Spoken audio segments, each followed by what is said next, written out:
7월 15일 월요일입니다. 오늘은 켈빈의 기독교 강요 2부 5장입니다.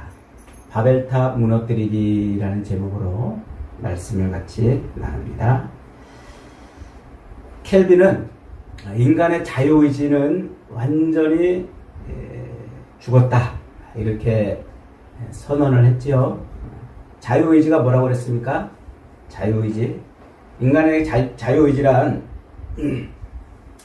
우리의 그 오감, 시각, 청각, 후각, 미각, 촉각 이런 오감을 통해서 받아들이는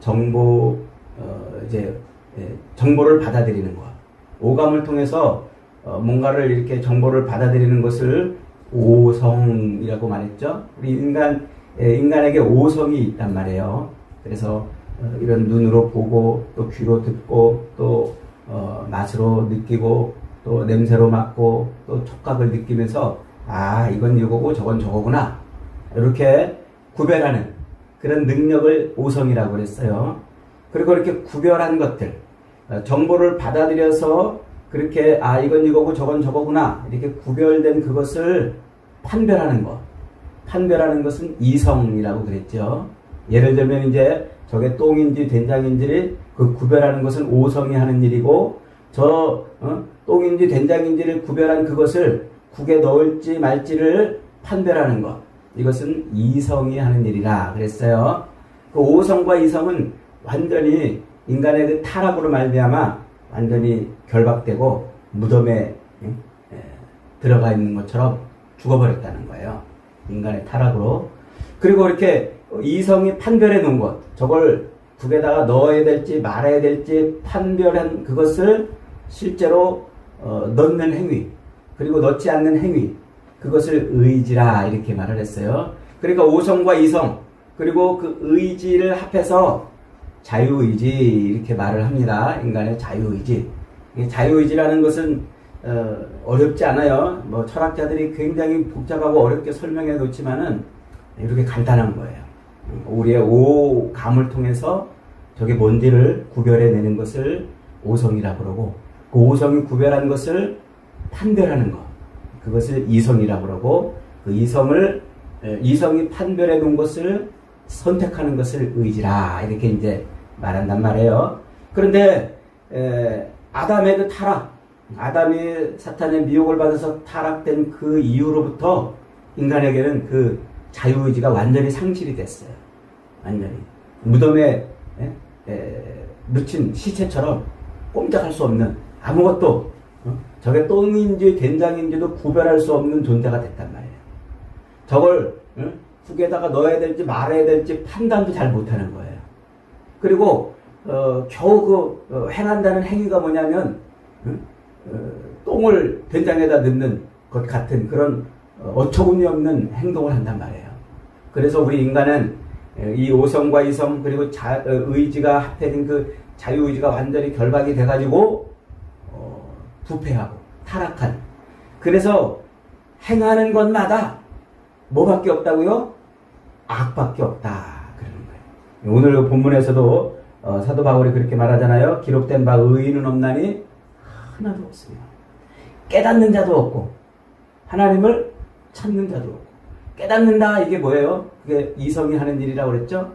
하나님을 찾는다 이게 의지란 말이에요.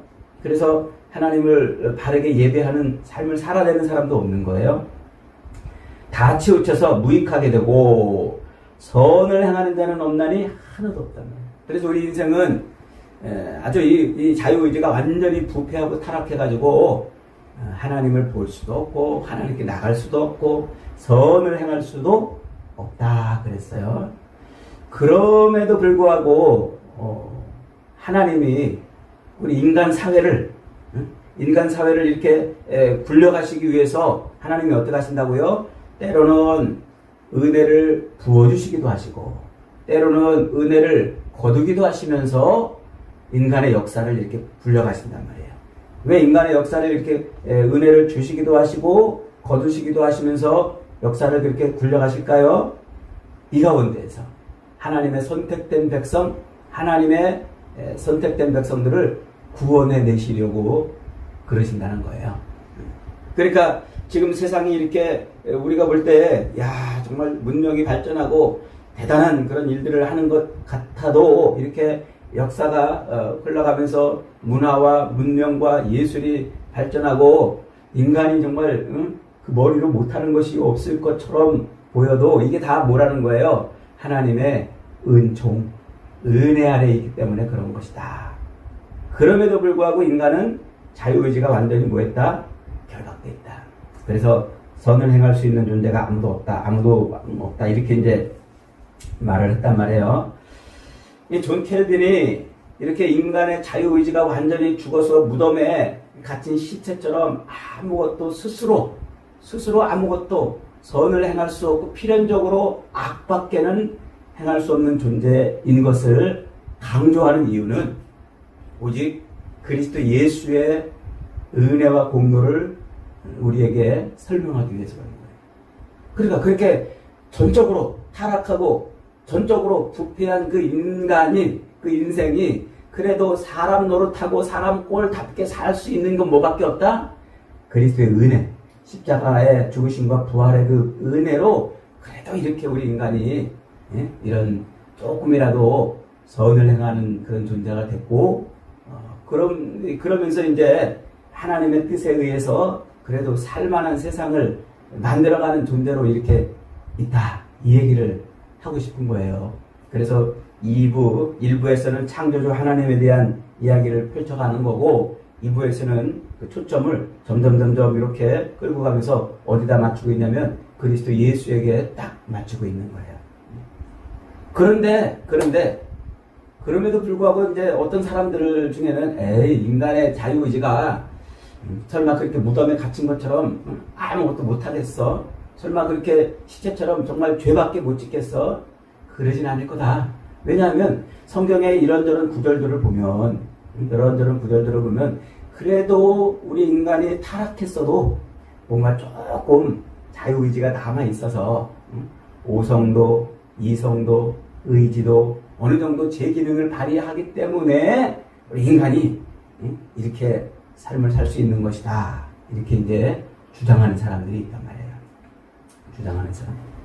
칼빈은 그런 사람들에 대해서 인간의 자유의지가 조금이라도 살아있고 조금이라도 제 역할을 감당하고 있다면 그렇게 주장하는 그것은 옛날 바벨탑을 쌓는 것처럼 또 하나님 앞에 바벨탑을 쌓는 것밖에 없다. 이렇게 지금 켈빈이 그들에 대해서 질책을 하고 있는 거죠.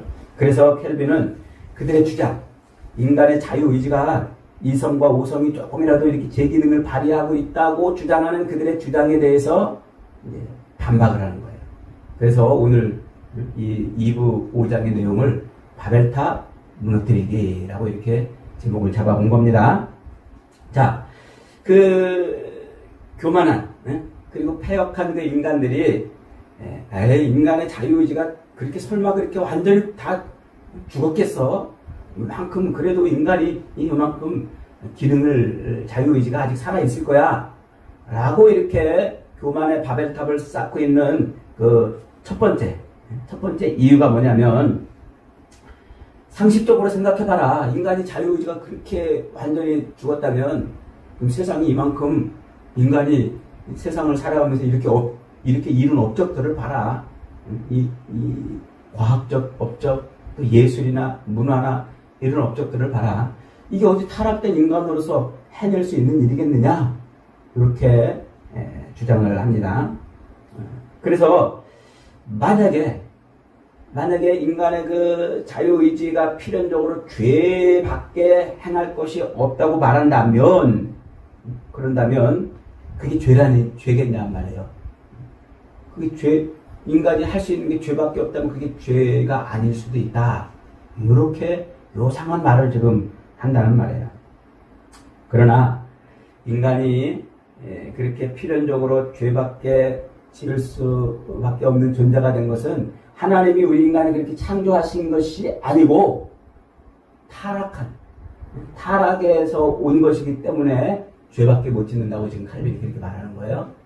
그러니까 하나님이 우리를 그렇게 만들어 놓으셨기 때문에 죄밖에 못 짓는 존재가 아니라 완전한 존재로 하나님은 우리의 이성과 오성 그리고 자유의지가 완전한 상태로 우리를 만들어 놓으신 거예요. 그런데 죄 때문에 인간이 타락해서 자유의지가 그렇게 꼼짝 못하는 죄밖에는 필연적으로 지을 수밖에 없는 존재가 된 것이라는 거죠.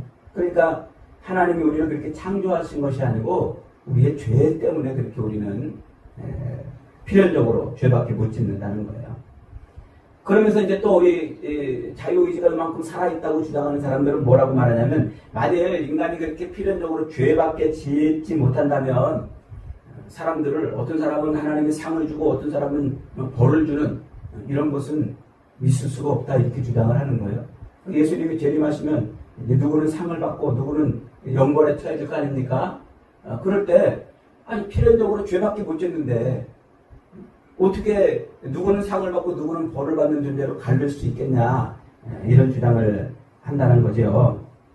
하지만 지금 켈빈의 얘기는 무슨 얘기입니까?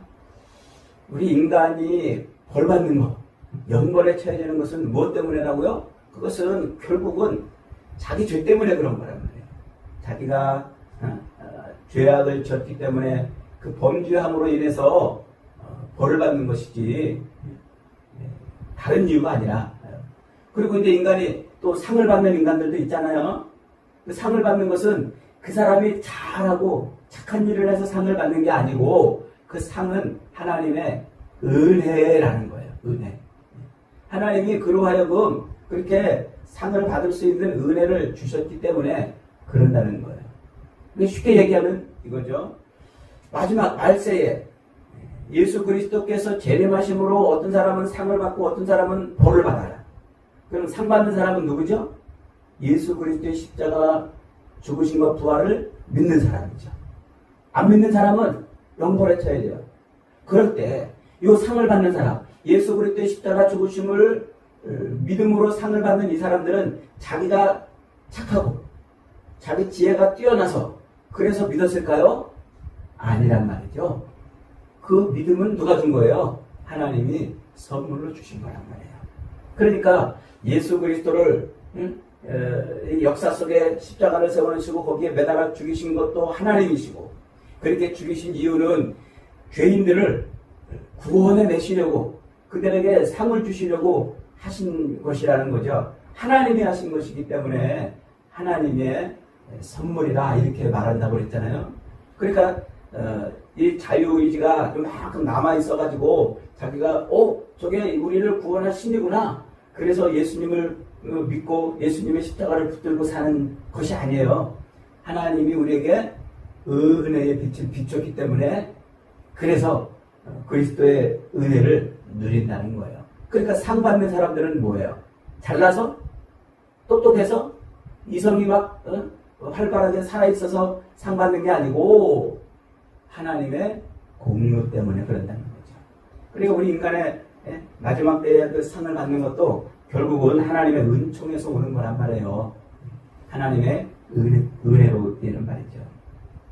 자, 그 다음에 이제 또 자유의지가 이만큼이라도 남아있다고 주장하는 사람들은 또 뭐라고 또 주장하냐면은 인간의 의지가 그 선을 행할 능력을 못 가졌다면, 즉 필연적으로 죄밖에 지을 것이 없다면 세상에 선과 악은 어떻게 구별할 수 있겠냐, 그렇게 말을 해요.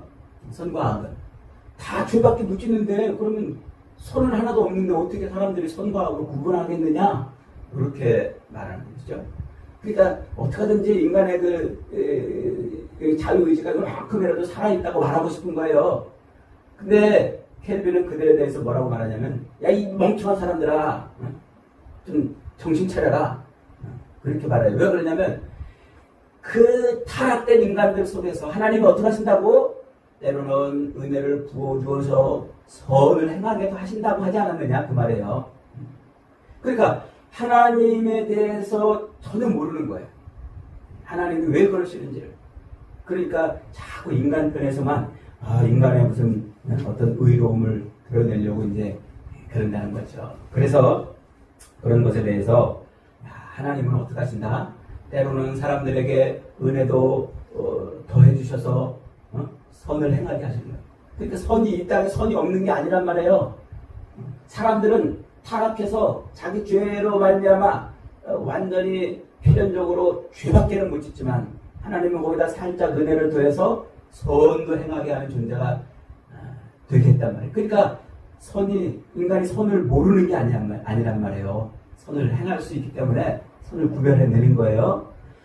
그 구별해내는 것조차도 인간이 이만큼 자유의지가 살아서가 아니고 하나님의 은혜라고 이제 말을 하는 겁니다. 자, 그러니까 또 어떤 사람은 이렇게 또 말을 해요. 하나님이 우리 인간에게 율법을 주셨지 않느냐, 율법을, 야, 너 이거 잘 지켜라. 그러면 내가 너에게 복을 주겠다. 그러면서 우리에게 율법을 주시지 않았느냐? 하나님이 우리 인간에게 율법을 주셨다는 얘기는 우리 인간이 뭔가 그래도 선악을 분별하고 그것을 행할 수 있는 의지가 조금 있기 때문에 주신 거 아니겠냐? 아예 전적으로 부패하고 타락했다면 하나님이 율법을 우리에게 왜 주셨겠냐? 이렇게 또 주장을 하는 사람이 있어요. 헬빈은 거기에 대해서 지금 뭐라고 말합니까? 야, 하나님이 우리에게 율법을 주신 목적이 뭔지 모르냐? 하나님이 우리에게 율법을 주신 목적은 야, 너 이것을 지켜서 잘 행하면 내가 너에게 복 주고 못 행하면 너를 심판하리라. 이러려고 주신 것이 아니고 우리는 율법을 도무지 지킬 수 없는 존재인 것을 깨달으라고 주신 것이다. 그 말을 지금 하고 있는 거예요. 그러니까 사람들은 보통 생각을 하잖아요. 하나님이 우리가 율법을 주신 것은 율법을 지켜가지고 의를 행하도록 주신 거라고 생각하잖아요. 그래서 바리새인들은 그렇게 율법을 열심히 지킨 거예요. 자기의 의를. 그래서 내가 율법을 이만큼 지켰으면 내가 이만큼 의로운 사람이구나. 이렇게 착각하며 살았던 사람들이 바리새인들인 거예요. 그런데 하나님이 율법을 주신 목적은 이것을 지켜서 행하라고 주신 것이 아니라 이것을 우리에게 떡 주심으로 우리의 실체를, 내 실력을 깨달으라고 주신 거란 말이에요. 우리는 도무지 율법을 지킬 수가 없구나. 도무지 우리는 율법을 지킬 수 있는 존재가 아니구나. 그래서 하나님의 은혜가 아니고서는 우리는 도무지 살 수 없는 존재입니다. 라고 고백하게 하시려고 율법을 주셨는데, 이 미련한 인간들은 이것을 지키려고 몸부림쳐가지고, 난 이만큼 지켰다? 너는 왜 못 지키냐? 그러고 살았다는 얘기예요. 그게 바리새인들이라는 얘기죠. 여러분, 하나님이 우리에게 율법을 주신 것은 뭐라고요? 우리가 정말 아무것도 행할 수 없는 존재인 것을 깨달으라고 주신 거란 말이에요. 우리는 완전히 부패하고 완전히 타락돼서 도무지 선악을 구별해낼 수도 없고 또 그것을 판단할 수도 없고 행할 능력이 이만큼도 없는 존재인 것이란 말이죠. 그러니까 우리는 이 땅을 살면서 우리가 바랄 것은 뭐밖에 없어요? 하나님의 은혜 아니면 살 수 없음을 깨닫는 것밖에 없는 거예요. 은혜. 그래서 로마서 9장 16절에서 사도 바울은 우리에게 이렇게 말해요. 그런즉 원하는 자로 말미암음도 아니요 다른 막질하는 자로 말미암음도 아니요 오직 긍휼히 여기시는 하나님으로 말미암음이라. 인간의 그 어떤 무슨 행위든지 그것을 하나님이 그 행위를 하게 하시는 것은 내가 막 열심을 하고 내가 무슨 노력을 해가지고 그래서 그렇게 얻어지는 것이 아니고 하나님이 그렇게 하게 하심으로 긍휼히 여겼다 이렇게 말하는 거예요. 그래서 하나님은 우리를 구원하실 때 어떻게 구원하시냐면 절반쯤 죽은 자를 구원해내신 것이 아니라 완전히 죽은 자를 살리셨다고 그렇게 말하잖아요. 그래서 에베소서 2장 5절에서도 죄로 인해서 죽었던 우리를 살리셨도다 이렇게 표현한단 말이에요. 그러니까 여러분 우리가 이 땅을 살면서 그리스도의 그 공로, 예수 그리스도의 그 십자가 은혜로 구원을 받았다면 이것은 100% 무엇으로 말미암은 거라고요? 하나님의 은혜로 말미암은 것이다. 사랑하는 여러분, 우리 인간은 완전히 부패했어요. 타락했어요. 조금도 선을 행할 수 있는 존재가 아닌데 하나님은 오늘도 우리에게 은혜를 더해 주셔서 선을 행할 수 있는 존재로 살아가게 하는 것입니다. 그러니까 하나님의 은혜가 아니면 똥인지 된장인지도 구별 못하고 그렇게 사는 우리를 하나님이 은혜 주셔서 이렇게 온전한 삶을 살게 하시는 거예요. 오늘도 하나님의 그 긍휼과 은혜를 덧입어 우리가 이만큼 살고 있음을 깨달으시기를 바랍니다. 그래서 날마다 우리 입술에는 뭐밖에 없어요? 찬송, 감사밖에 없는 거예요.